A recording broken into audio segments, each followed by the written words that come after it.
Alhamdulillah wassalatu wassalamu ala rasulillahi sallallahu alayhi wasallam. Ndugu zangu katika imani, leo nimependa tulizungumzie jambo hili.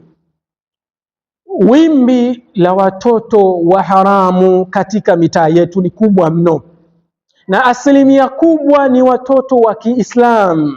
Mabinti wa Kiislamu ndio wamekuwa wakiongoza katika kuzalishwa na kuweza kuzaa watoto wa haramu. Tatizo liko wapi?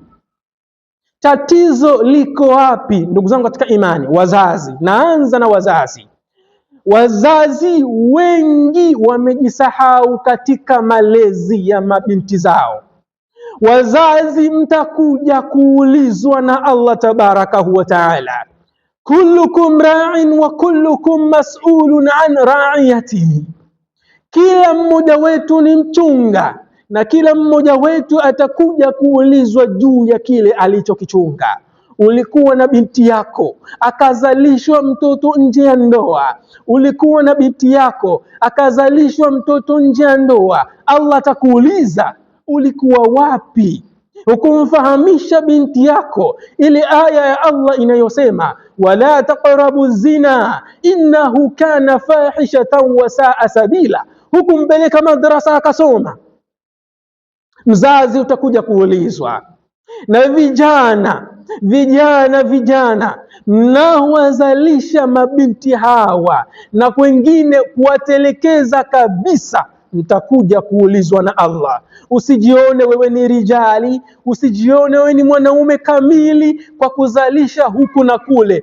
Unajimaliza ndugu yangu, unajiteketeza, unajimaliza na kujiteketeza. Mabinti wa Kiislamu, jiheshimuni, muheshimiwe. Usingomadha siyo sifa, usingomadha siyo sifa nzuri kwa binti wa Kiislamu uliyesema la ilaha illa Allah.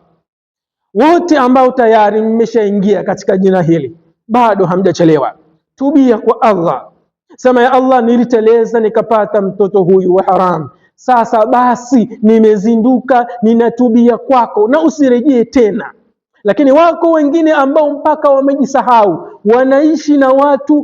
wanaishi na watu hata ndoa hamna, na wanazaa na kuzaa.